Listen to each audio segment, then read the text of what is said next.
Bismillahirrahmanirrahim. Alhamdulillah, perkenalkan nama saya Mas Riyadi, NIM 10156123042. Alhamdulillah, di video kali ini kita akan membahas terkait dengan psikologi perkembangan, yang dimana saya akan memenuhi tugas akhir daripada psikologi perkembangan. Adapun beberapa rangkuman materi yang saya akan bahas pada hari ini. Yang pertama adalah hakikat perkembangan, yang dimana hakikat perkembangan adalah suatu proses perubahan yang terjadi pada individu atau manusia yang berlangsung pada keberlangsungan hidupnya. Terus yang kedua adalah hakikat perkembangan. Hakikat perkembangan ini adalah mencakup konsep dan prinsip yang menjelaskan tentang perubahan dan pertumbuhan manusia. Terus yang ketiga adalah periode dan tugas perkembangan. Tugas ini adalah mencakup beberapa adaptasi dengan lingkungan, di mana lingkungan tersebut sangat berpengaruh pada periode perkembangan manusia. Terus yang kedua adalah karakteristik perkembangan sensorik dan motorik. Yang ketiga adalah kemampuan untuk menggali suara dan mengembangkan anggota tubuh manusia dan anak. Terus yang kedua masa anak. Di masa anak itu sendiri dapat mencakup berbagai macam periode yang mampu untuk meningkatkan usia anak itu sendiri. Kemudian yang keempat adalah faktor-faktor perkembangan. Faktor perkembangan ini di sini dijelaskan bahwa yang pertama adalah faktor internal atau faktor dalamnya, yang dimana kondisi fisik dan kesehatan setiap individu atau manusia. Kemudian adalah yang kedua adalah faktor eksternal atau faktor luarnya, yang dimana faktor internal ini adalah berasal dari keluarga, kemudian yang di pendidikan dari masyarakat, dan kultur, nilai budaya dan sosial, dan juga pengaruh pada teknologi itu sendiri. Yang terus yang kelima adalah karakteristik perkembangan anak usia dini, yang dimana karakter ini adalah mencakup anak usia 0 sampai 8 tahun dalam membentuk karakternya dalam mengembangkan perkembangan yang cepat, dinamis dan berkelangsungan.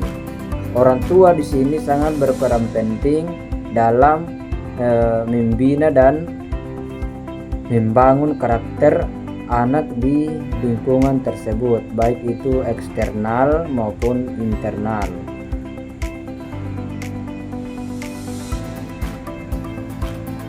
Enam adalah karakteristik perkembangan anak usia sekolah, yang dimana pada masa anak usia sekolah itu meliputi beberapa karakter perkembangan 6 sampai 12 tahun. Yang pertama adalah fisik. Nah, fisik ini adalah untuk membentuk perubahan pada otot dan peningkatan kemampuan manusia. Kemudian kognitif. Kognitif ini adalah meningkatkan kemampuan berpikir logis, di mana anak tersebut mampu untuk menciptakan konsep yang abstrak. Kemudian meningkatkan kemampuan membaca, tulis, dan menulis. Kemudian ada sosial emosi. Nah, emosi ini merupakan pembentukan itu sendiri. Kemudian 4 adalah moral, yang dimana moral itu mampu untuk membedakan antara baik dan buruknya dalam diri manusia. Nah, diantara beberapa karakteristik perkembangan anak usia sekolah ini mampu untuk memberikan urgensi daripada manusia yang atau individu untuk mengembangkan pertumbuhan selama hidupnya. Yang ketujuh adalah karakteristik perkembangan remaja. Adapun beberapa meliputi perkembangan remaja atau masa usia remaja. Yang pertama adalah pertumbuhan fisik yang cepat, yang dimana manusia atau anak mampu berkembang yang cepat melalui fisiknya. Kemudian perkembangan kognitif, yang dimana perkembangan kognitif itu sangat diperlukan dalam perkembangan dan pertumbuhan anak usia remaja. Kemudian ada perkembangan emosional, yang dimana perkembangan emosional ini sangat berpengaruh terhadap pemikiran atau konsep yang terjadi pada anak tersebut yang berpikir secara logis. Dan kemudian ada perkembangan sosial. Nah, tentunya anak pada usia remaja itu sering beradaptasi dalam bermasyarakat, yang dimana mampu untuk berinteraksi antara satu dengan yang lainnya, baik dalam lingkungan keluarga, lingkungan masyarakat, maupun lingkungan sekolah.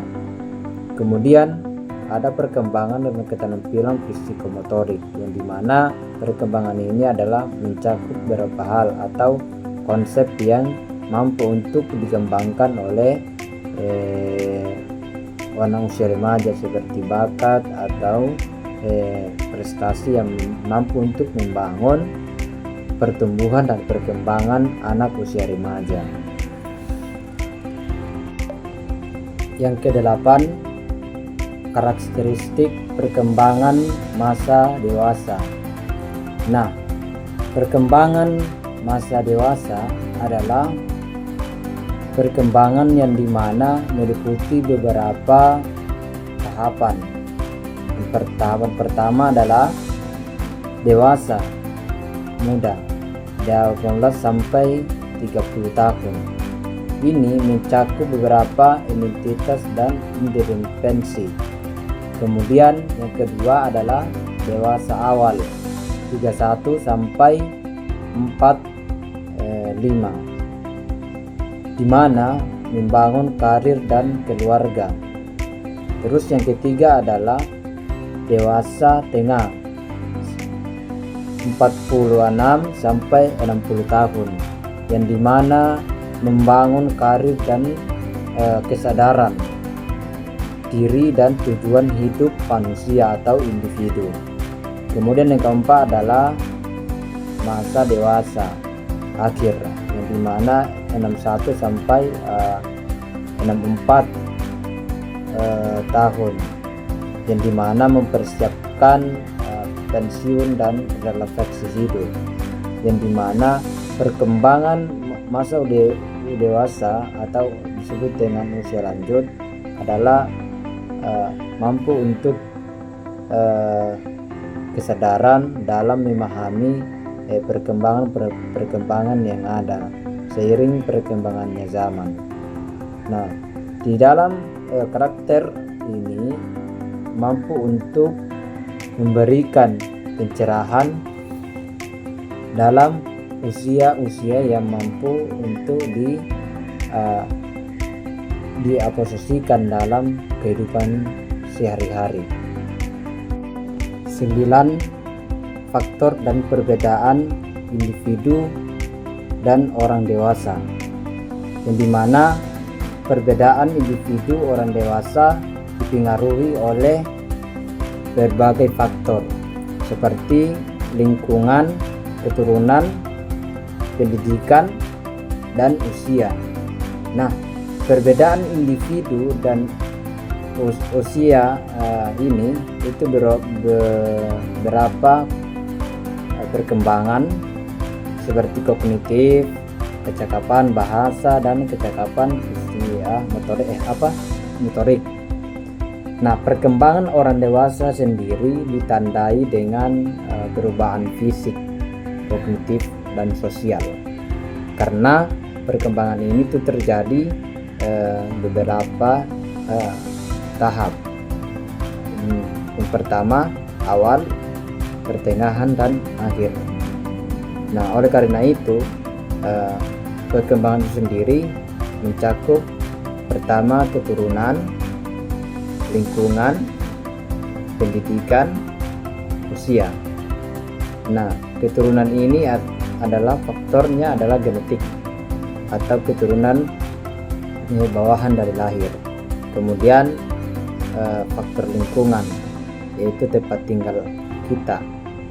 Yang lingkungan itu seperti keluarga, masyarakat, dan budaya. Kemudian pendidikan. Nah, pendidikan itu adalah merupakan faktor yang mempengaruhi perkembangan dan perbedaan individu, karena dia sering berpikir dan belajar terus agar mampu untuk mengembangkan pemikiran dan kesehatan dalam mencapai tujuan. Kemudian usia. Nah, seiring perkembangannya waktu, nah disitulah akan bertambah usia. Ya, jadi perbedaan di antara individu dan orang dewasa itu sangat kompleks. Karena kenapa? Dia seiring bertambahnya usia itu mampu memberikan perkembangan yang menurut kita adalah mampu untuk memberikan eksistensi yang pada diri manusia. 10 kebutuhan anak SD dan orang dewasa berbeda baik dari segi gizi, perlengkapan maupun psikologi. Nah, yang pertama adalah kebutuhan gizi.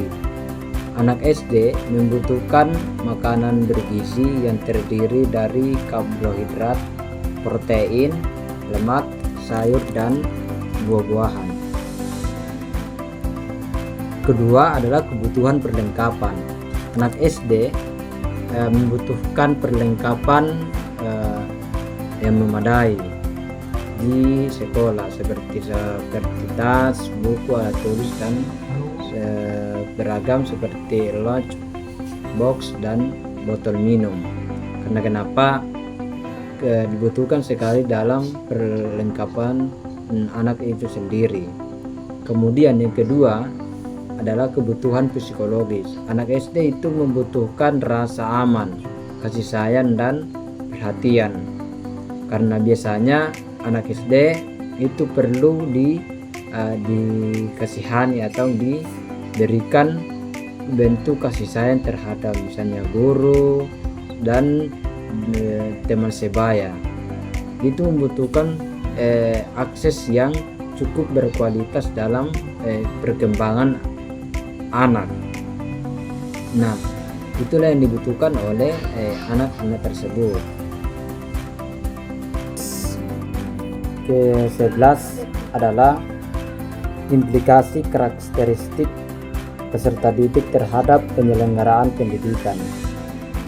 Nah, implikasinya adalah ketika penyelenggaraan pendidikan itu diawali dengan beberapa penyelenggaraan. Yang pertama itu ketika kita memahami konsep daripada pertama kurikulum harus disesuaikan dengan perkembangan, dengan kognitif dan sosial emosi. Kemudian yang kedua adalah metode pembelajaran, yang dimana implikasinya ini dalam proses pembelajaran itu harus ada di dalam berbagai macam metode untuk mempercepat dan kemampuan belajar. Kemudian harus juga dibarengi dengan teknologi, karena dengan memanfaatkan teknologi untuk meningkatkan motivasi belajar anak dalam berkembang. Kemudian adalah mengembangkan keterampilan. Nah, salah satu fokus utama dari juga dalam implikasi penyelenggaraan pendidikan adalah berfokus pada pengembangan seperti pendekatan, pengawasan, kreativitas, inovasi, dan membangun karakter, mengembangkan nilai-nilai moral dan etika.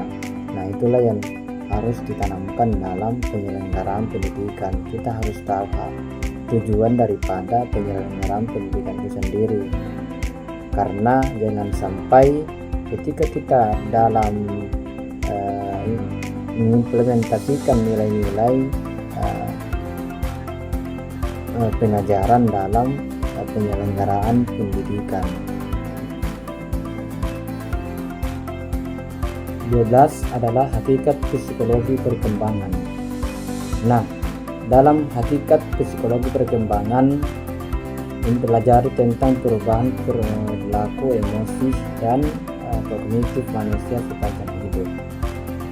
Perkembangan seumur hidup memahami bagaimana proses perkembangan dari masa konsepsi hingga tua, karena interaksi lingkungan genetik sering mengikuti dan mengkaji peran genetik dalam lingkungan dalam membentuk perilaku manusia. Nah, di antara beberapa hakikat psikologi perkembangan ada pun aspek-aspek yang membentuk psikologi perkembangan. Yang pertama adalah perkembangan pemikiran, seperti pengetahuan dan kemampuan kognitif yang mampu berkembang. Kemudian ada sosial. Nah, sosial ini berkembang berhubungan dengan sosial dan kemampuan mencapai berempati dalam membangun sebuah hubungan. Kemudian ada fisik. Nah, fisik ini berkembang seperti tubuh, kemampuan, dan gaya motorik. Kemudian 4, moral. Moral ini adalah muncul dalam perbuatan manusia yang mampu untuk menilai dan prinsip-prinsip yang bermoral. Kemudian yang keempat adalah prinsip. Perkembangan ini adalah kepribadian manusia atau karakter, keterampilan dalam mengembangkan psikologi perkembangan itu sendiri. Terus yang terakhir adalah 13, implikasi karakteristik peserta didik terhadap penyelenggaraan pendidikan, yang dimana dalam menyelenggarakan pendidikan adalah untuk membangun suatu proses pembelajaran yang efektif dan efisien.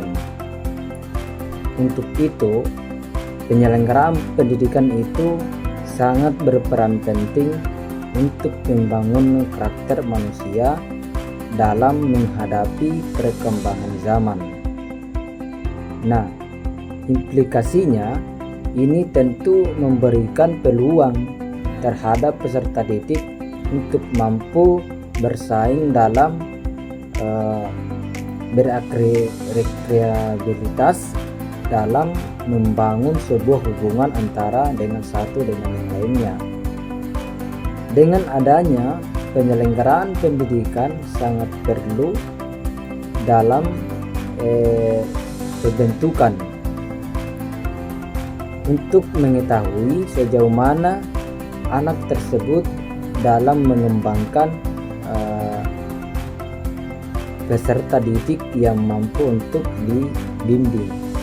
Karena pendidikan itu adalah merupakan suatu bangunan, pembinaan, arahan untuk dipertanggungjawabkan terhadap nilai-nilai yang ada dalam pendidikan itu sendiri. Jika memang mencerminkan terhadap nilai-nilai baik dalam agama maupun budaya itu sendiri.